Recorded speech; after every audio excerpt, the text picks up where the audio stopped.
Hello guys, இன்னைக்கு நம்ம பார்க்க போகிறது ஸ்டிக்கு மான்வாவோட எபிசோட் 70 தான். ஸோ வீடியோக்குள்ளே போகிறதுக்கு முன்னாடி எப்பயும் போல தான் மறக்காமல் ஒரு லைக்கை கீழே போட்டுருங்க. ஏன்னா அப்போ தான் நிறைய பேருக்கு ரெக்கமெண்ட் ஆகும். சரி வாங்க, நம்ம டைம் மிஸ் பண்ணாமல் எப்பிக்குள்ளே போகலாம். போன எபிசோடில் காட் ஆஃப் கேஎஸ்ஸாக அவன் மாறி இருப்பான். பார்த்து அங்கே இருக்கிற ஒருத்தவங்களும் அப்படி ஷாக்காக இருப்பாங்க. இங்கே தான் இந்த எபிசோட ஆரம்பிக்குது. எப்பிக்கோட ஸ்டார்டிங்லேயே அங்கே திடீர்னு என்னாச்சுன்னு தெரியல, ஹாங்க்கு இப்போ தான் ஃபீல் ஆகுது. அந்த இடம் ஒண்டியில் அங்கே இருக்கிற ஒரு ஏரியாவும் அப்படி ஷேக் ஆகுது. சிம்பிளாக அந்த பிளானட்டே அப்படி ஷேக் ஆகுது. எல்லாத்துக்குமே காரணம் வேற யாரும் இல்ல, நம்ம ஹீரோ தான். உலகமே திடீர்னு அங்க இருக்கிற கருப்பான மேகத்தால அப்படியே கவர் ஆகுது. அவருக்கு அங்க எதுவுமே புரியல. அட இங்க என்னதான் போயின்னு இருக்கு. திடீர்னு அங்க அவன் காடோட பவரை ஆக்டிவேட் பண்ணா அதுக்கே இந்த வானம் இப்படி ஆகுது. இடம் முழுக்க ரெட் கலர்ல இருக்க தண்டரால அப்படியே நிரம்புது. ஹீரோ மேலேயும் அதே மாதிரி லைட்ஸா அடிக்குது. பாக்குற ஒருத்தவங்களும் அப்படி ஷாக் ஆகுறாங்க. எதிர்பார்க்கல மை ஃப்ரெண்ட், நீ காட் ஆஃப் கேஎஸ்ஸா மாறுவேன்னு. இப்போதான் எல்லா விஷயமும் புரிய வருது. இதுக்கு லூனா இந்த காட் ஆஃப் ஃபிராக்மெண்ட்ஸ் சேர்த்துனதானே. இது எல்லாத்துக்குமே பின்னாடி அந்த லூனா அவதான் காரணம். அவ ஒரு ஒட்டுமொத்த பிளானை போட்டு இந்த மாதிரி பண்ணிருக்கா. அதனால்தான் நீ இப்போ ஒரு காடா மாறி இருக்க. பரவாயில்ல, இது ரொம்ப இன்ட்ரெஸ்டிங்கா இருக்கு. அப்பயே தெரியும் அவ ஏதோ ஒரு விஷயத்த மறைக்கிறான்னு. நான் இந்த அளவுக்கு அவ பர்ஃபெக்டா செய்வான்னு நான் எதிர்பார்க்கல. ஏன்னா நானே யோசிச்சு பார்க்கல என்ன ஏமாத்துவான்னு. ஆனா லூனா நீ என்னை ஏமாத்திட்ட. இதுக்காக நான் என்ன திரும்ப பண்ணிருக்கணும், உன்னோட ரிப்ஸை அப்படியே உடைச்சு நான் அப்படியே கொன்னு இருக்கணும். ஆனா நடுவுலயே நம்ம ஹீரோ நித்ரான். நீ என்ன பேசினே இருக்க போறியா இல்ல சண்டை போட போறியா? என்னப்பா உனக்கு அவ்வளோ தைரியமா? ஆனா லூனாவை பத்தி இப்படி பேசும்போது என்ன ரொம்ப கஷ்டமா இருக்கா? நான் அவளை கொல்ல போதில்ல, அவ சைடு இருக்க உன்னியும் தான் கொல்ல போறேன். அதுக்குள்ள ஹீரோட கை வந்தா அதை பார்த்து அவன் ரொம்ப ஷாக் ஆகுறான். வாய மூறியா? நீ தேவையில்லாம இந்த விஷயத்த பத்தி பேசாத, இல்லைன்னா அனாவசியமா நீ தான் இறந்து போவ. இவன் எப்படி இந்த அளவுக்கு ஃபாஸ்டானா? என்னால இவனை பார்க்க கூட முடியல. திடீர்னு இவன் வந்தான். என்ன மை ஃப்ரெண்ட், நீ என் கூட சண்டை போடணும்னு ஆசைப்படுறியோ? உனக்கு இதுதான் ஆசைனா நீ கண்டிப்பா என் கூட சண்டை போடலாம். அதுக்குள்ள திடீர்னு மண்டையிலே யாரோ ஒருத்தங்க தாக்குறாங்க. அதுவும் நம்ம ஹீரோ தான். பார்க்கவே இல்ல அவன் எப்படி என் பின்னாடி வந்தான். முன்னாடி ஹீரோ பார்த்த தலைகீழ இருக்கானா. இதை பார்த்து அவனுக்கு ஒண்ணுமே புரியல. அப்புறம் தான் காடுக்கே புரியுது இந்த உலகமே அப்படியே தலைகீழ இருக்கு. பண்ணதும் நம்ம ஹீரோ தான். அப்படின்னா என்ன, இந்த உலகத்தையே இவன் தான் தலைகீழ மாத்தினானா? ஏதோ ஒண்ணு, இது அந்த அளவுக்கு மோசமா இல்ல. நான் நீ என்னையே கிரவுண்ட்ல விளைவிக்கிற அளவுக்கு பண்ணிட்டல. இதுக்கு ஒரு ரிவார்டா நான் ஏன் அவன் கூட இன்னமும் கொஞ்ச நேரம் விளையாடக்கூடாது? பீம்ஸை வச்சு பயங்கரமா நம்ம ஹீரோ மேல தாக்குறான். இந்த இடத்துல இருந்து நம்ம ஹீரோவோட ஒரு பகுதியிலையும் அவன் தாக்குறான். மை ஃப்ரெண்ட், நல்லா இது கேளு.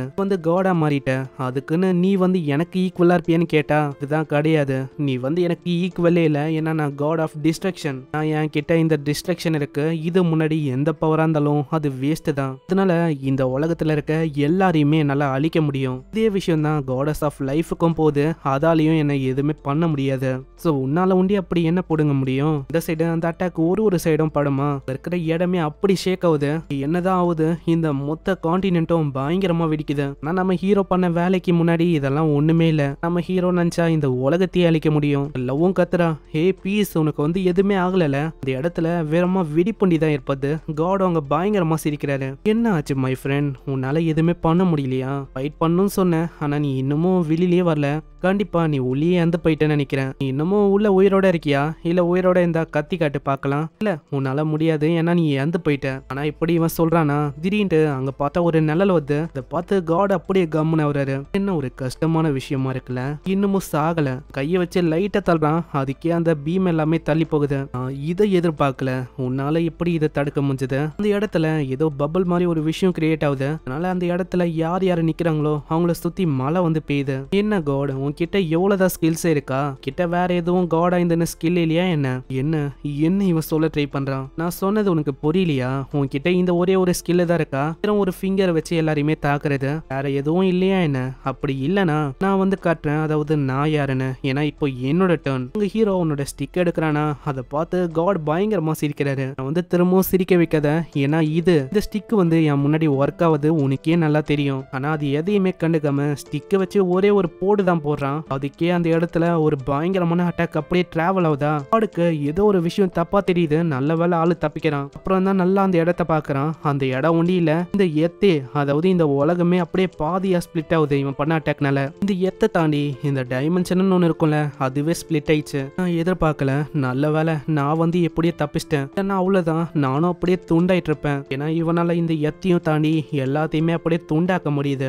காட் நீங்க எங்க பாக்குறீங்க? ஏன்னா நான் பின்னாடி இருக்கேன் அப்படின்ட்டு ஒரு பயங்கரமான பஞ்ச் அடிக்கிறான். காடால பார்க்க முடியுது ஆனா எதுவுமே பண்ண முடியல. இப்படி அவனால என் பின்னாடி வர முடிஞ்சது. என்னால தப்பிக்கவும் முடியல. நம்ம ஹீரோக்கு ஏன் இந்த அளவுக்கு பவர் வந்திருக்குன்னா வந்து காடா மாறிட்டான்ல. அதனால தான் அவன் சும்மா அடிச்ச பஞ்சு அவ்வளவு பயங்கரமா இருக்கு. நண்பா இது வந்து அந்த அளவுக்கு மோசமா இல்ல. நான் நீ 2 வாட்டி கிட்ட என்ன தாக்கிட்டேன்னு நினைக்கிறேன். இப்போ வந்து உன்னை பார்க்கும் போது பழைய ஃப்ரெண்டா என்னால பார்க்க முடியல. ஆனா ஹீரோ அது எதையுமே கண்டுக்காம அவனோட கையில ஏதோ வந்து சார்ஜ் பண்றான். பாக்குற காடுக்கு எதுவுமே புரியல. அவன் சும்மா தான் தூரத்துல இருந்து தாக்குறான். காடோட அந்த கையாண்ட பயங்கரமா வெடிக்குது. பாக்குற ஒருத்தவங்களுக்கும் அங்க எதுவுமே புரியல.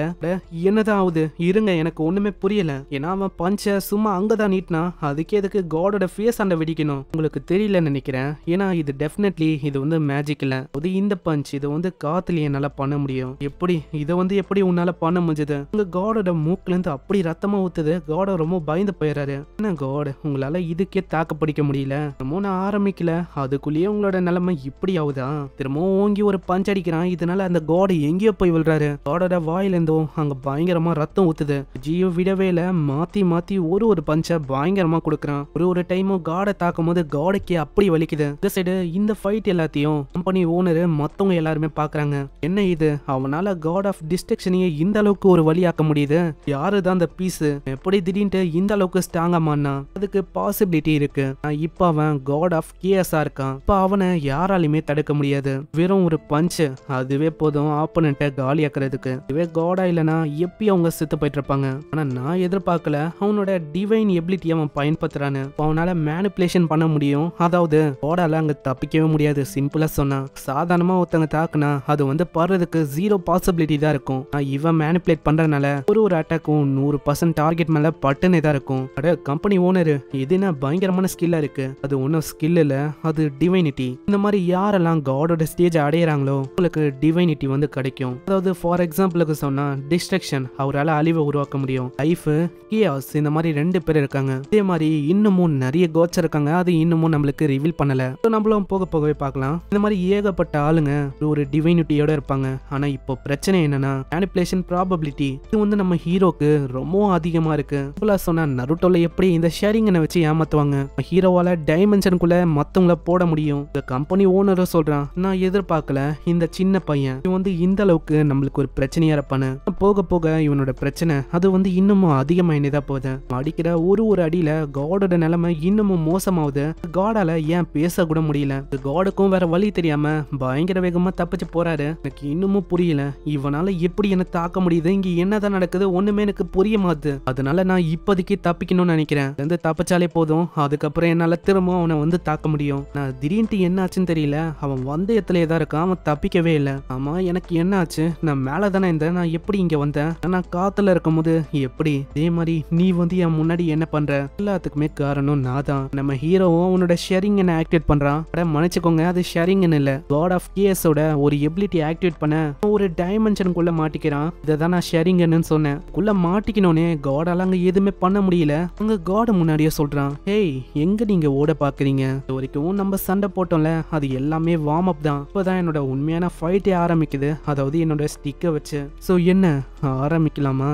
இப்போ நான் யாருன்னு உனக்கு காட்டணும். என்னோட ஸ்டிக்கை வச்சு உன்னை தாக்கணும். இல்ல வேணாம். ஸோ எங்கேயும் இந்த எபிசோட முடியுது. பார்க்கலாம் இதுக்கப்புறம் என்ன ஆகுதுன்னு. மறக்காம ஒரு லைக் கீழே போட்டுருங்க. இதுக்கப்புறம் தான் வேற லெவல்ல போக போகுது. இதுல நருட்டோ ஒன் பீஸ் எல்லாத்தையும் ஏதோ ஒரு வகையில குழப்பி வச்சிருக்காங்க. பார்க்கலாம் இன்னமும் என்ன விஷயத்த காட்டுறாங்கன்னு. ஸோ மறக்காம ஒரு லைக்கை போட்டுருங்க. ஏன்னா ரீசெண்டா அவளிக்கும் ரெக்கமெண்ட் ஆகல. ஆனா இந்த ஸ்டிக்கு மான்வாவை முடிக்கணும்னு பாக்குறேன். ஆனா அவளிக்கும் வியூ சொல்லனா ரொம்ப கஷ்டம் தான். ஸோ மறக்காம எல்லாருமே லைக்கை போட்டீங்கன்னு நம்புறேன். அவங்கள நெக்ஸ்ட் எபிசோட சந்திக்கிறேன். தேங்க்யூ ஃபார் வாட்சிங். சைனரா.